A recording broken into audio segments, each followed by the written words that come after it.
Espero que estén todos despiertos. Yo no estoy tan despierto, pero bueno, vamos a hacer un esfuerzo. Le voy a pedir a los que tienen lentes negros puestos en los ojos que se lo saquen, que se lo pongan arriba de la cabeza, que le queda más lindo. Porque si no, yo no sé si están durmiendo o están despiertos. ¿Tá? Si tienen sueño, no pasa nada. Se leen un salmo y se duermen. ¿Tá? Se ponen los lentes negros ahí, se tiran para atrás y se duermen, no pasa nada. Antes se tienen que leer un salmo. ¿Tá? Entonces, nos sacamos los lentes de los ojos. Bueno, muy bien. Anoche, alguien me cruzó ahí en el baño, uno de ustedes, y me dijo, hacete un PowerPoint, no seas malo, ¿no? Como diciendo, no seas tan vago, rata. Así que les prometo que hoy de noche yo voy a traer un PowerPoint, ¿está? Con muchos colores, muchos títulos, muchos muñequitos, ¿está? Voy a ver si pongo la FIBA ahí que anda volando, yo no tengo ni idea, o alguien que me va a ayudar. Vamos a tener muñequitos que se muevan y todo, ¿está? Un Canva, ahí está, un Canva, no sé qué es un Canva. Bueno, muy bien. Yo se los prometo. La canción esta que eligieron, la anterior a la que cantamos, dice, a ver si ustedes me ayudan, porque yo no, le decía a Marina que no la conozco. Enséñame a amar, puede ser que, enséñame, dice, ayúdame a amar, ¿no? Enséñame a amar en un mundo... Sí, pero cuando dice odio, que no dice que me, ¿no? Ah, ya, enséñame a amar, aunque solo haya odio alrededor, ¿tá? Primera de Pedro, capítulo 1, versículo 1. Si alguien puede leerlo, pararse y leer el capítulo 1, solo el versículo 1.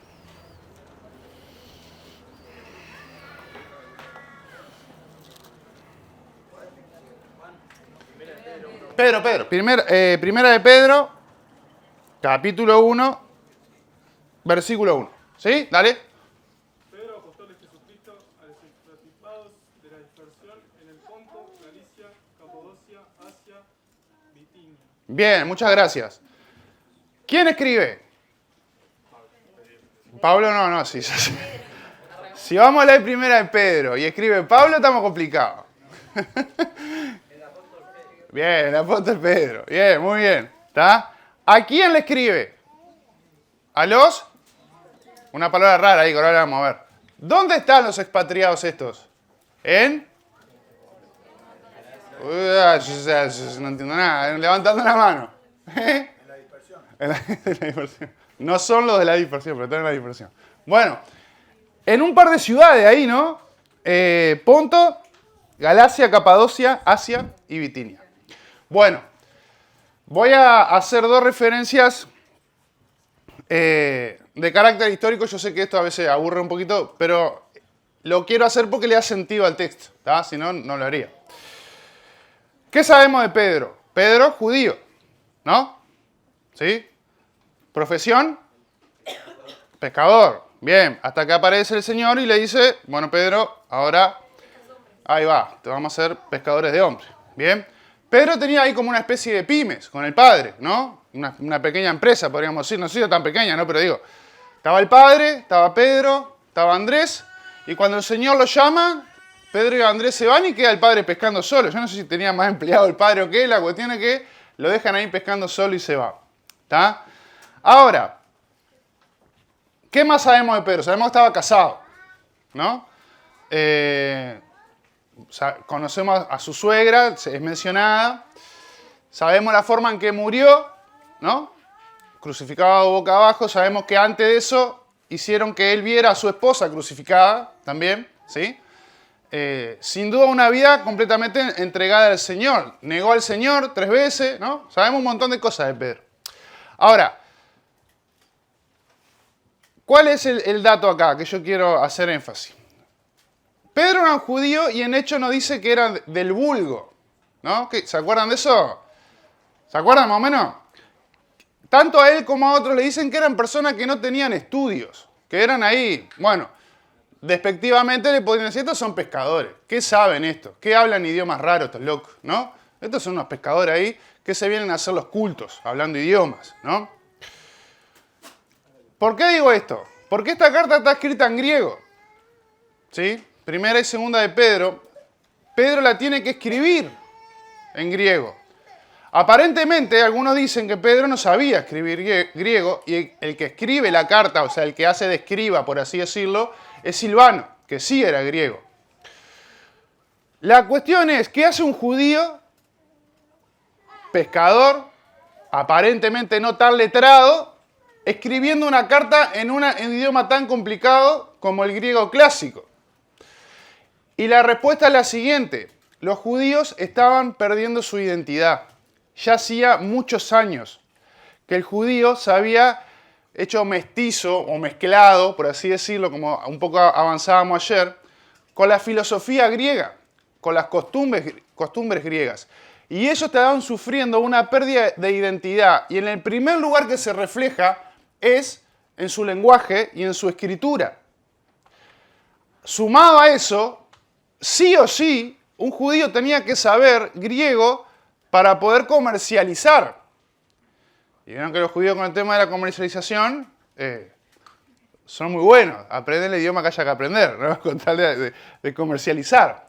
Pero esto venía de cientos de años atrás, que el judío venía perdiendo su identidad. Más adelante después lo va a recuperar. Entonces, el que escribe sabe que ellos estaban perdiendo su identidad. Y le va a escribir a un grupo de personas, los expatriados. ¿Sí? ¿Qué son los expatriados? Un grupo de creyentes en los cuales había judíos que se habían convertido, que se tuvieron que ir de su casa. Se tuvieron, no que quisieron irse. Porque esta carta está escrita en el año 64, donde fue una de las persecuciones más grandes que tuvo el cristianismo, que fue, ustedes seguramente ya lo escucharon muchas veces, la persecución de Nerón. ¿Se acuerdan? Nerón prende fuego Roma.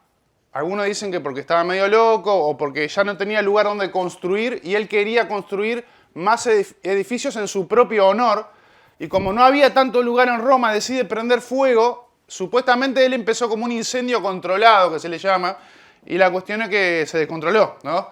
Entonces, de los 13 barrios que tenía Roma, ¿sí?, solo 11 quedaron quemados y 2 quedaron sin quemar.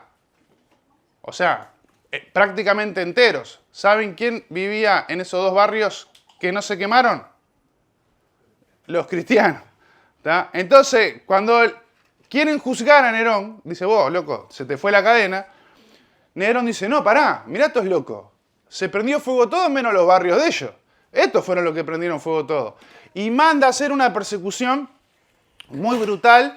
No fue la única, pero sí fue una persecución muy difícil en la que todas las familias de los creyentes, las que pudieron escapar, se tuvieron que ir. ¿Tá? Imagínate que este campamento termina el martes.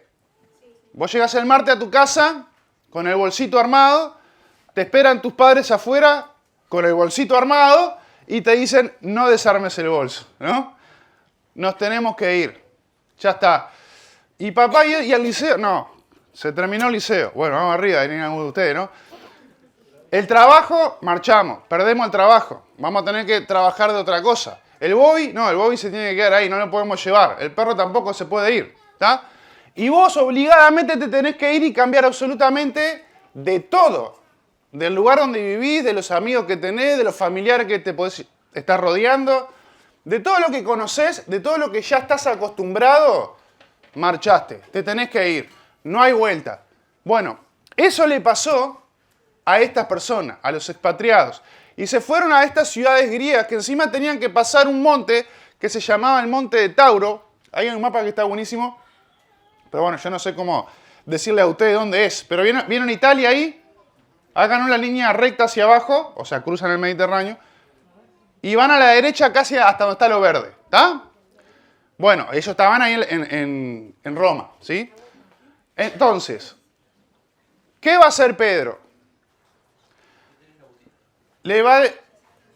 Bueno, ahí está, bueno. Pedro le va a escribir esta carta con el propósito siguiente. Primero, Pedro le va a pedir por favor que se identifiquen, para que sean personas que puedan amar aunque estén rodeadas de odio. ¿Sí? Y les va a dar esperanza recordándoles varias veces que el Señor viene pronto. Y que nuestra esperanza es la venida del Señor y que ninguna situación adversa que podemos estar viviendo y atravesando nos puede sacar de esa esperanza. Porque nadie puede sacarnos esa esperanza del corazón a los que somos creyentes. En el capítulo 2,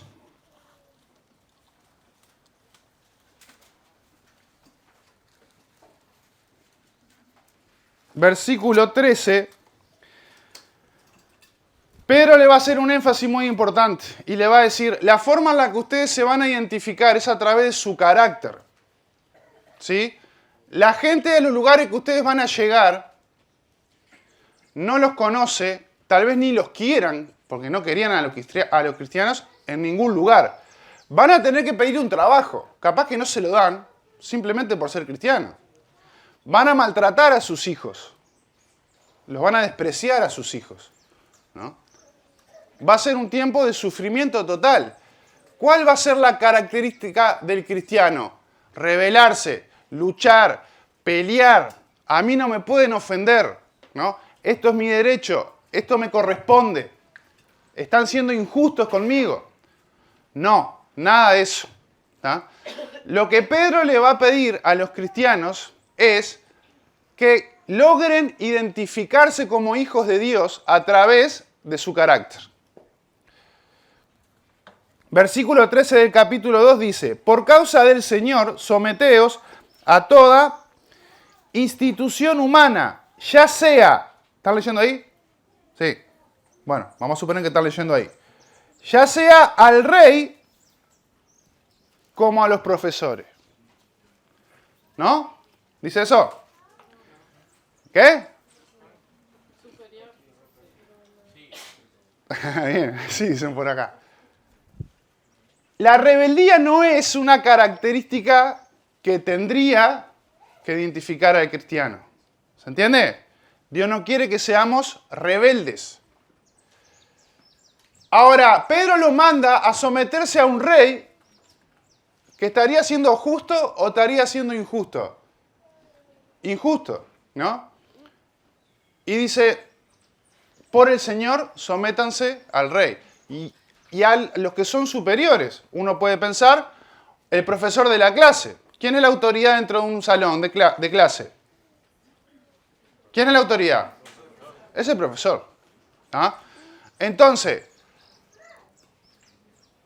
si llaman a tus padres una vez al mes, vamos a poner una vez al mes, y le dicen, che, mirá que fulanito está bravo, anda tirando papelitos, se junta con los amigos, no quiere hacer nada, y constantemente estás manifestando una rebeldía hacia los profesores, no te estás identificando como un creyente.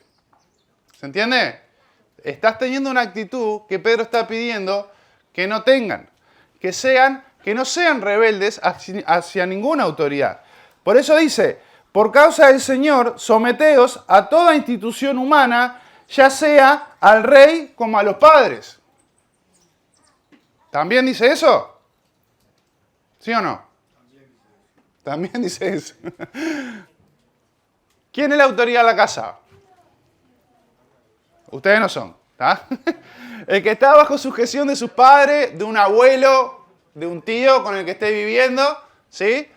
Humildemente tenemos que someternos a quien esté a cargo de la casa. Pero no vamos a desarrollar este tema. No vamos a desarrollar el tema de la relación de ustedes con sus padres. Porque hay una charla en la que va a ser dedicada solo a eso. ¿Ah? Y también va a ser dedicada a la relación de los padres con los hijos. Porque acá vemos varios padres. ¿Sí? Entonces la idea es darle palo a ustedes y darnos palo a nosotros. ¿Tá? Palo no. Pero sí animarnos, ¿no? La palabra exhortar quiere decir motivar, animar, enfrentar lo que está mal para llevarlo al camino correcto. ¿Sí? Y esa es la idea de lo que vamos a hacer. El 16 dice, como libres, pero no como los que tienen la libertad como pretexto para hacer lo malo, sino como siervos de Dios. Honrad a todos, amad a los hermanos, temed a Dios, honrar al rey. Criados, o sea, empleados, ¿no? Estad sujeto con todo respeto a vuestros amos, no solamente a los buenos y afables, sino también a los difíciles de soportar. ¿Cómo son tus profesores? Mirá que acá hay varios profesores, ¿no? Allá hay uno. ¿Son afables o son difíciles de soportar? Por ejemplo, aquí Will lo tenemos como un profesor afable, ¿no? Calculo yo. ¿Eh? Afable es una persona querible, que tiene un carácter que uno puede acercarse, ¿no? Tener una buena relación con él y disfrutar del carácter que él tiene. Una persona dócil, ¿no? Una persona en la cual uno puede recurrir y que puede tener una conversación y no es áspera, como una lija, ¿no? ¿Vieron el término contrario a ser afable podríamos decirlo como áspero? ¿Vieron que, bueno, algunas personas son ásperas, ¿qué vas? ¿No? ¿Quedó ahí la definición?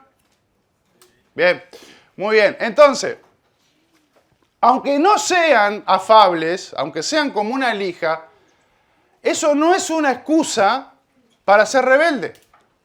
Porque muchas veces nosotros creemos que nuestros padres son una lija. Y puede ser, ojo. Pero nunca una frustración es un argumento para pecar. ¿Se entiende eso? Nunca una frustración te abre la puerta para pecar. Ni contra tu padre, ni en rebeldía contra un profesor o contra quien sea. ¿Sí? ¿Por qué? Porque no te identifica como creyente. ¿Se entiende eso? Lo que Pedro le está pidiendo a estas personas es esa frase que estaba en esa canción, ¿no? Que es muy difícil vivirlo, por lo menos. Amar cuando sabes que lo que hay alrededor es odio. Ahora uno dice, bueno, tampoco es que yo vivo en un contexto en el que me odien. Bueno, está bien, puede ser. Pero la situación que estaban viviendo estos hermanos era prácticamente de odio. Ahora, ¿qué es lo que va a hacer Pedro? Pedro le va a recordar, y eso es lo que queremos desarrollar ahora, el propósito y la forma en la que van a identificarse en cualquier lugar donde se muevan. Y que la gente pueda decir, mira, este es un cristiano, ¿no? Y está en el versículo 2, versículo 9. Hay varias cosas que vamos a desarrollar ahí. ¿Están ahí?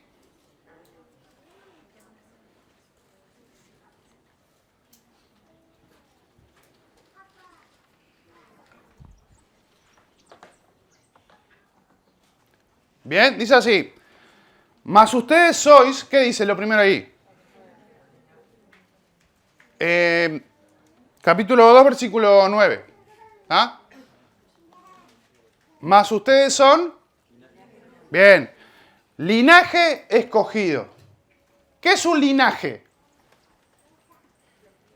¿Qué les viene ahí como linaje? Ah, bien, ahí está, ¿no? El linaje es como la descendencia, ¿sí? Ahora, tiene una particularidad esa palabra que se refiere puntualmente y es utilizada a referirse a la palabra familia. O sea, es una descendencia familiar, por así decirlo, ¿no? Y dice que nosotros somos una descendencia familiar, ¿qué dice? Improvisada, escogida. Ahora, ¿cómo es que nosotros somos familia elegida por Dios? ¿Cómo es que Dios nos hace familia? ¿No? Porque muchas veces decimos hermano fulano. Bueno, algunos tienen costumbre, hermano fulano, hermano mengano, qué sé yo. Ahora, Dios formó una familia que Él eligió para que se identifique como hijo de Dios, como hijo suyo. Ahora, ¿quiénes son los que forman parte de esa familia? Rápido, que lo veo que están medio dormidos. Bueno, los cristianos. Pero, ¿cómo se llega a eso? Bien. ¿Qué más? ¿Es solo creer? Bien. ¿Qué más? Bueno, bien. Considerarlo como el Padre de todo, como nuestro Señor, podríamos decir. A ver. Recibir. ¿Quién más? Ser nacido de nuevo. Muy bien. Ahora, ¿por qué era necesario todo eso? Porque somos ¿qué? Pecadores. ¿Ah? El ser humano, por más bueno que sea, es pecador. Y por más que intente justificarse por lo buena persona que puede llegar a ser, y realmente puede ser una buena persona, de buena conducta, de buena familia, decir, bueno, pero ¿por qué me dicen que soy pecador si yo tengo 12 en todas las materias, me llevo muy bien con mis padres, soy trabajador, ¿por qué me están diciendo que soy pecador? Pará, pecador es el que sale a robar. Pecador es el que... No, muchas veces pasa eso. Hablamos con gente que se justifica en ese sentido. Allá en Mina tenemos un problema de que la sociedad de ahí, de Mina, es sumamente católica. Es impresionante. Y son católicos en serio. O sea, van, ¿no? Porque la característica que uno más o menos a veces maneja del catolicismo, que bueno, más o menos, ahí vamos a veces no. No. Es impresionante.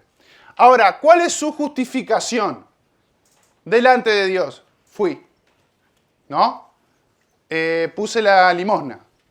Yo soy una buena persona, me comporto bien, porque voy a la misa, porque lo que sea. El hombre se justifica a sí mismo porque cree que no es pecador.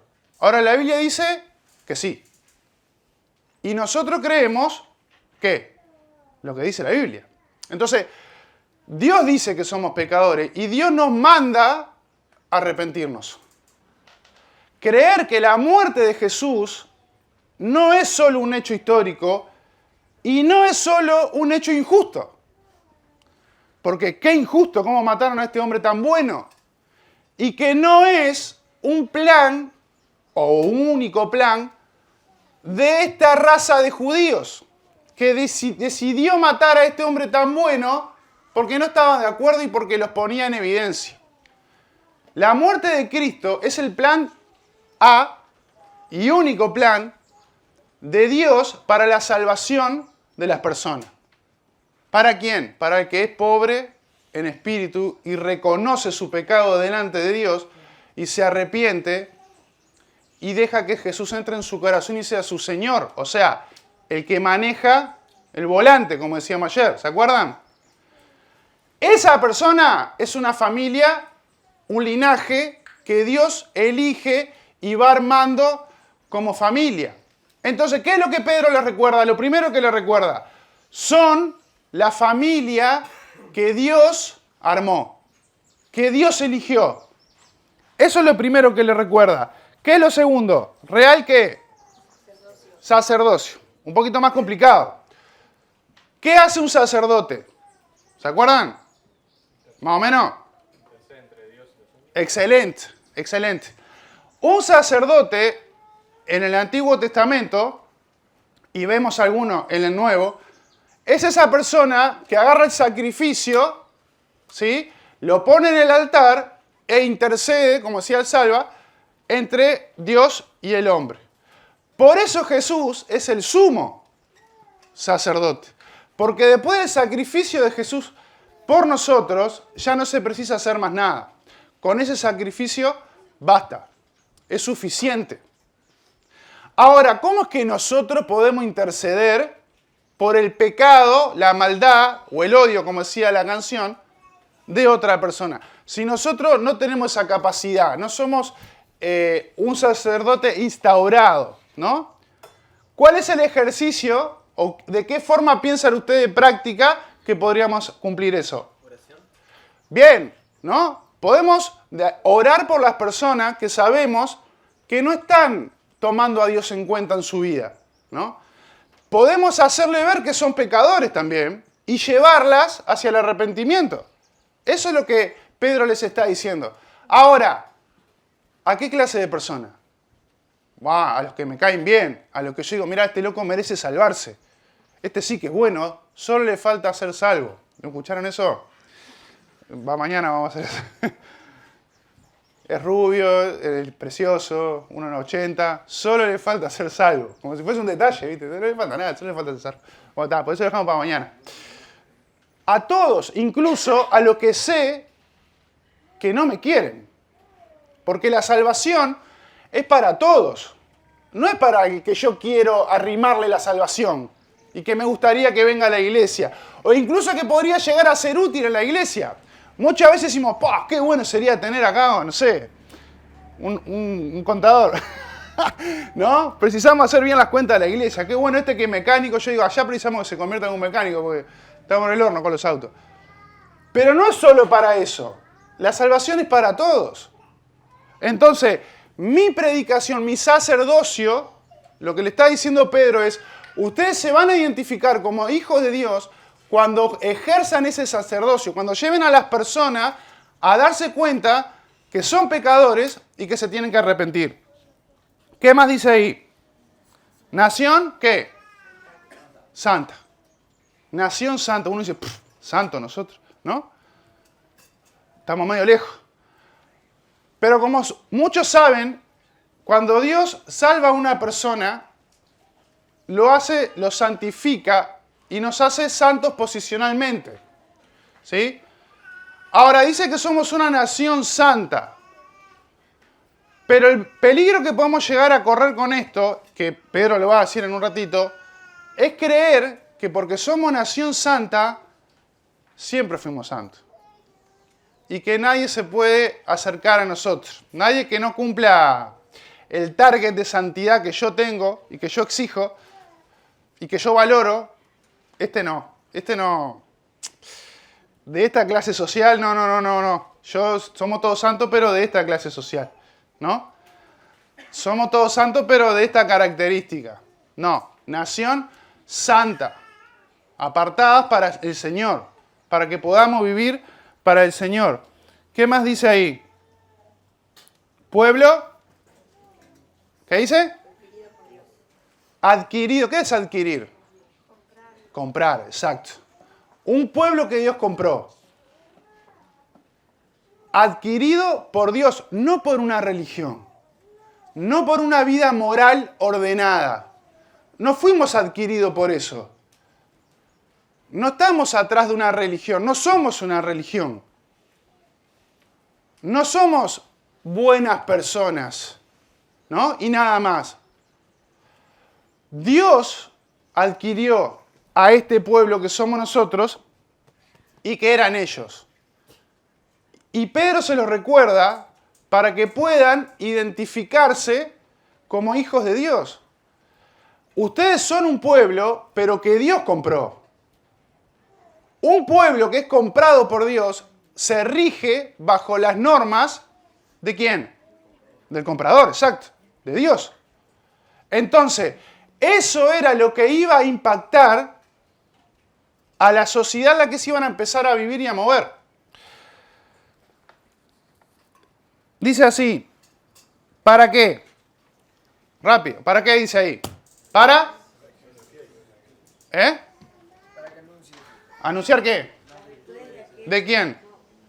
¿Qué es una virtud? Una virtud así, rápido. ¿Qué es una virtud? Bien, ahí está. Una capacidad buena. Una buena característica, algo a imitar, ¿no? Si alguien tiene una virtud, digo, bueno, qué bueno eso, me gustaría tenerlo, ¿no? Ahora, ¿las virtudes de quién? ¿Las mías?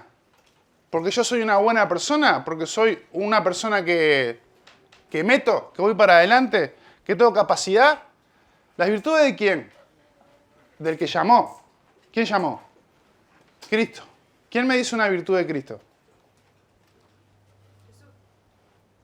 Una virtud. Humildad. ¿Qué más? Fiel. ¿Qué más? Vamos. Misericordioso. ¿Qué más? ¿Cómo? Santo. ¿Eh? Paz. Bien, muy bien. Ahora, esas virtudes son las que tenemos que anunciar. Ahora, hay dos formas de anunciar virtudes. Como la hicimos recién, ¿no? ¿Y cuál es la otra? Exacto. ¿Está? Hay dos formas. Yo puedo ir por ahí diciendo paz, amor, misericordia, gozo, mansedumbre, servicio. O puedo ir por ahí haciendo eso. O las dos cosas, anunciándolo con la voz, pero también respaldándolo con los hechos, ¿no? Entonces vos y yo tenemos la obligación como hijos de Dios de anunciar las virtudes de Cristo, no las nuestras. Porque nosotros no queremos que las personas que no conocen a Cristo nos miren a nosotros. ¿Qué es lo que queremos? Que vean lo que Dios hizo en nosotros y Dios hace a través de nosotros. Porque no hay ninguna virtud en nosotros si no fuese por la obra de Dios. Entonces, tenemos que anunciar las virtudes de aquel que nos llamó ¿de dónde? Estábamos en las tinieblas. O sea que hay un cambio ahí. ¿Un cambio de qué? De lugar, ¿no? Podríamos decir que nos llamó del camino que íbamos derechito al infierno a la luz. Ahora, las tinieblas saben que muchas veces también es una referencia a un estilo de vida. Nos llamó, nos sacó de un posible estilo de vida en el que no iba muy bien, hacia un estilo de vida con Cristo guiando nuestra vida y viviendo sus bendiciones. Nos llamó de las tinieblas a la luz. Se me fue acá. Y miren lo que dice ahora. Vosotros que en otro tiempo, ¿qué dice? ¿Qué les recuerda Pedro? Que no eran pueblo. Ustedes que en un tiempo no eran pueblo, pero ahora son pueblo de Dios. Que en otro tiempo, ¿qué es lo que no habían alcanzado? La misericordia de la salvación. Pero ahora ¿qué? Habían alcanzado. ¿Qué les recuerda a Pedro? Así, fácil. Exacto. ¿De dónde salieron? Entonces, ¿qué es lo que quiere Pedro? Hablando acá en uruguayo, ¿no? No se agranden. No crean que ustedes son mejores que los demás, porque ustedes fueron rescatados de una vana manera de vivir. ¿Se entiende? Ustedes no eran pueblo, pero Dios con su misericordia los alcanzó, ahora sí son pueblo. Pero no se olviden que no eran pueblo. Y no son pueblo por sus propias virtudes, son pueblo por la misericordia de Dios. Ahora, en resumen de esta parte, ¿qué identifica a un creyente? ¿Su qué? Su carácter. Su carácter, ¿sí? ¿Cómo se maneja en un mundo que yo no sé si nos odia, pero en el cual cada vez tenemos, y siempre hemos tenido, muy poco en común? Vivimos en este mundo, pero no somos de este mundo. No nos movemos bajo sus valores, no nos impulsamos bajo sus motivaciones y no cumplimos sus prioridades. Por eso somos raros. Porque no queremos eso. Entonces, vivimos en este mundo y no somos de este mundo. Y lo que va a impactar a este mundo perdido es nuestro carácter. Entonces, tenemos que identificarnos en un mundo hostil, pero que precisa nuestro mensaje. ¿Se entiende? Tenemos que identificarnos en un mundo que es hostil, pero con nuestra vista misericordiosa tenemos que entender que necesitan el mensaje de Cristo y se lo tenemos que dar nosotros a ese mundo hostil. Porque si no terminamos todos metidos adentro de una burbuja sin querer tener contacto con nadie porque somos pueblo santo y nos olvidamos de la misericordia y de que hay gente que no conoce a Cristo y que se está perdiendo la eternidad. ¿Se entiende esto? Nuestro carácter es lo que va a impactar e identificarnos como creyentes. Hay otra cosa más que nos identifica como creyentes que ustedes hicieron, algunos de ustedes hicieron. ¿Qué es? ¿Cómo? ¿Quién habló? Bien, Erika. El bautismo. ¿Qué es el bautismo? Yo siempre digo que es como una obra de teatro, el bautismo. ¿No? Porque en realidad le estamos mostrando de una forma, entre comillas, teatral, ¿no? Algo que pasó adentro. Por eso a las personas las metemos dentro del agua. No porque nos guste andar ahí judiando a la gente dentro del agua. Las metemos dentro del agua porque muere y resucita a una nueva vida. Entonces el bautismo es una identificación pública. ¿Se entiende? Cada uno hace el bautismo donde le guste. ¿Tá? Hacer un bautismo en un río es lindo. Algunos, no sé si quién se bautizó en un río o si han hecho algún bautismo en un río. A mí es donde más me gusta. Siempre y cuando puedan ir la familia del que se bautiza. ¿Por qué? Porque ¿cuál es el propósito? Mostrarle a los que no conocen a Cristo qué fue lo que pasó dentro de mí. Qué fue lo que el Señor hizo en mi corazón. ¿Se entiende? Entonces está bueno que vaya gente que no conoce a Cristo. Porque Él es lo que va a ver, es lo que le vamos a mostrar. Ahora, ¿ustedes creen que el bautismo es algo difícil de hacer o algo fácil? Vamos rápido, lo práctico. Hay que agarrar una pileta, una piscina, llenarla de agua, ir a un arroyo, agarrar a la persona, meterla para dentro del agua y sacarla. ¿Eso es fácil o difícil? Eso es fácil. Bien. Bueno, está bien. Es verdad lo que dice la Vale, ¿no? Ahora, la acción es fácil, no tiene nada de otro mundo. Lo que es difícil es cuando que por la razón, por el hecho de que te hayas bautizado, te abandonen tus padres. Eso sí es difícil.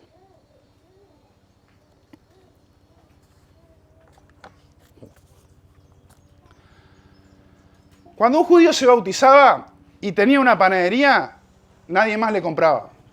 Cuando un judío vivía y su sustento era su carnicería porque vendía carne, nadie más le compraba.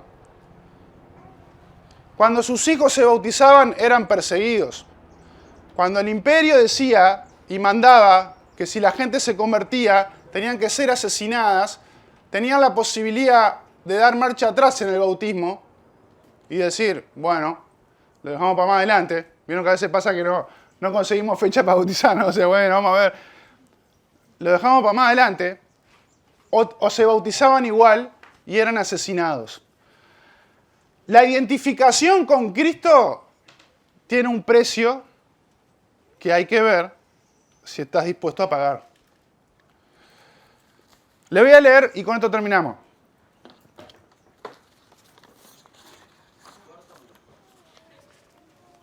Ya terminamos.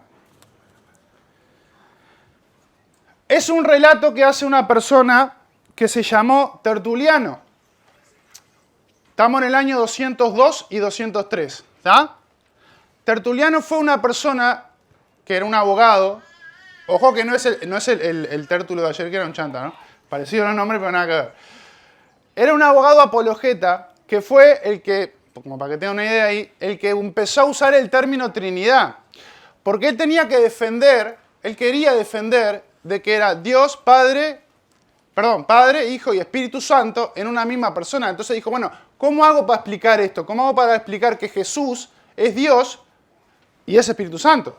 Bueno, y él inventó el concepto de la palabra Trinidad.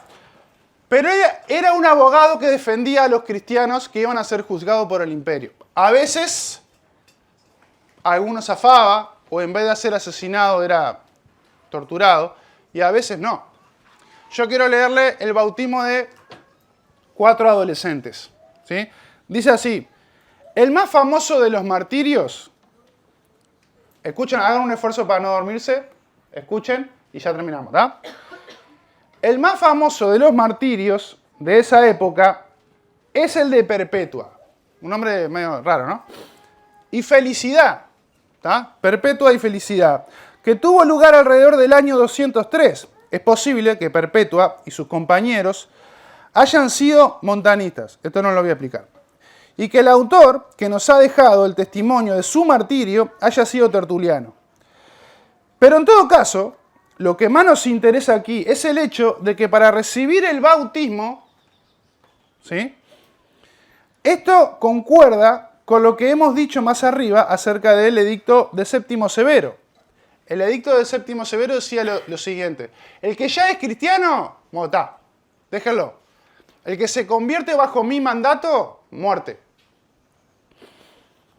El crimen de que se acusaba a estos 5 jóvenes varios de ellos adolescentes, no era solo el hecho de ser cristiano, sino también el hecho de haberse convertido recientemente, desobedeciendo así el decreto imperial. O sea, había un decreto dado por el imperio de que nadie se podía convertir. La heroína, dice, del martirio es Santa Perpetua y felicidad. Una mujer joven de buena posición social que amamantaba aún a su hijo recién nacido. La acompañaban los esclavos Felicidad y Revocata y otros dos jóvenes acerca de su cuyo trasfondo no se nos informa, y cuyos nombres eran Saturnino y Secúndolo. Nombre difícil, ¿no?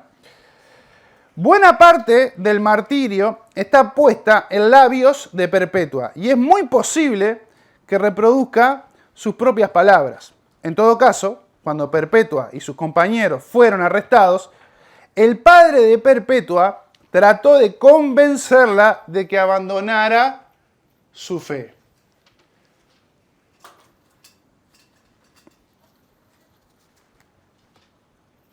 Una acción muy de padre, ¿no? Acá hay algunos que tienen hijos chiquitos, yo también tengo hijos. Si se cortan la rodilla o algo, ya estamos todos preocupados. Felicidad estaba embarazada. Cuando fue arrestada, temía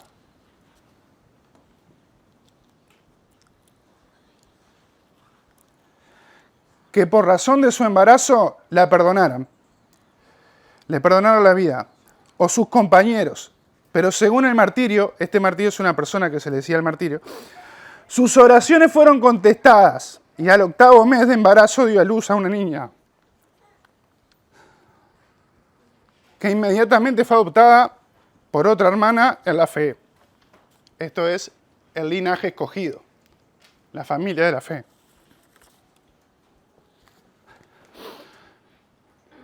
Cuando la veían quejarse de los dolores de parto, sus carceleros le preguntaban, ¿cómo esperás tener el valor necesario para enfrentarte a las fieras si con estos dolores de parto ya te estás quejando? La respuesta de Felicidad es característica del modo en que muchos de aquellos cristianos de los primeros siglos se enfrentaban al martirio. Ahora mis sufrimientos son solo míos, mas cuando tenga que enfrentarme a las bestias, habrá otro que vivirá en mí y sufrirá por mí, puesto que yo estaré sufriendo por él.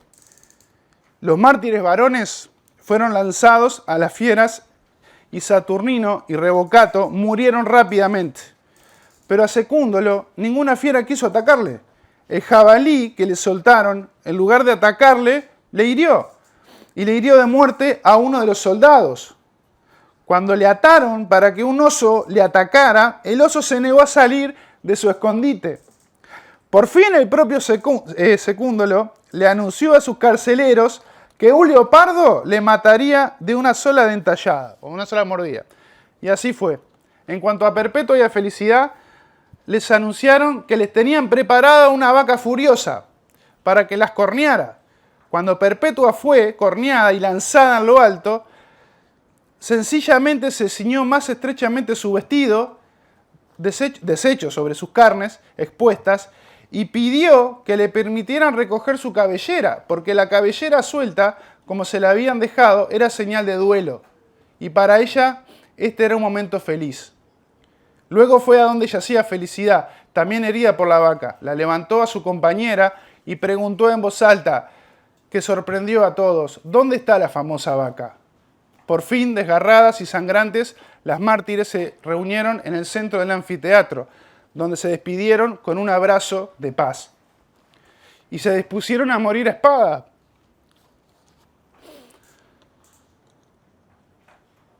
Cuando le tocó el turno a Perpetua, su verdugo temblaba y no acertaba al herirle de muerte. Y ella le tomó la mano, se la dirigió, le tomó la mano, me perdí acá.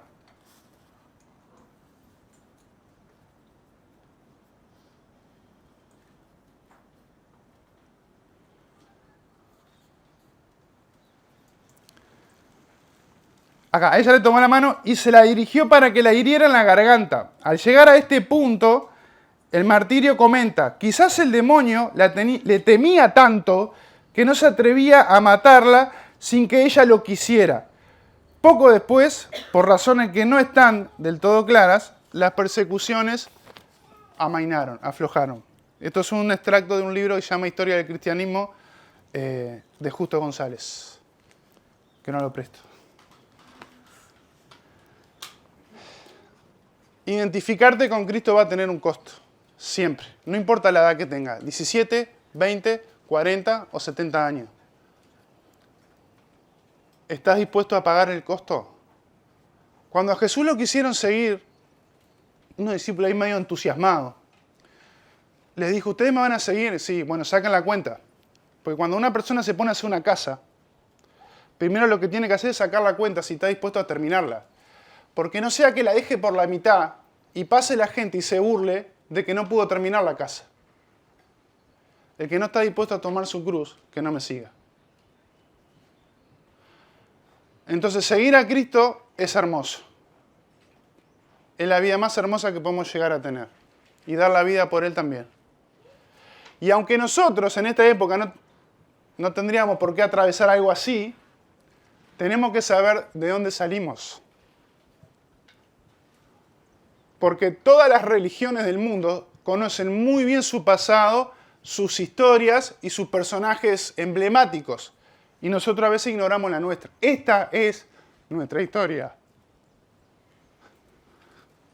La historia de adolescentes que aunque sabían que se iban a bautizar, iban a ser asesinados y se bautizaron igual.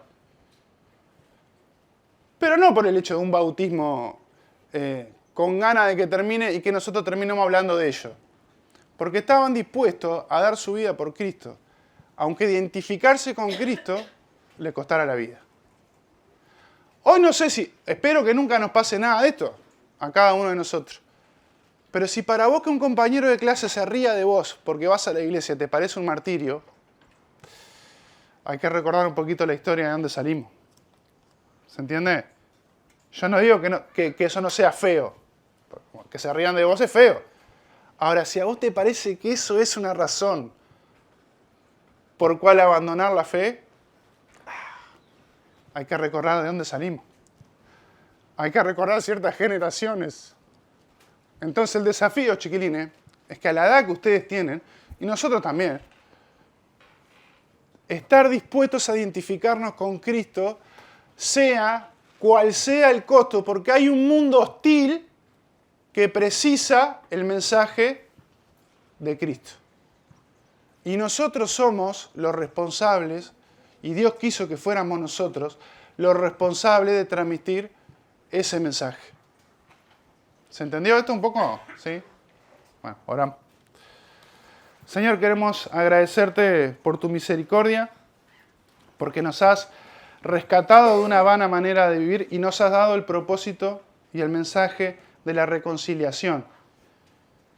Gracias por el sacrificio en la cruz, gracias porque podemos ir con nuestro pecado hacia ti, Señor, pedirte perdón, creer en ti y sabemos que tú nos salvas, Señor. Podemos vivir una vida hermosa contigo, una vida entregada completamente a ti, desde lo más chico hasta lo más grande, entregar toda nuestra voluntad a ti, Señor, entregarnos en tus manos y que tú hagas con nosotros lo que tú deseas. Dejamos este tiempo en tus manos, el tiempo que queda de campamento, y que podamos disfrutar de saber que somos un pueblo escogido, una nación santa con un propósito de ser luz y de identificarnos contigo en un mundo que está perdido. Dejamos nuestras vidas en tus manos, en el nombre de Jesús. Amén.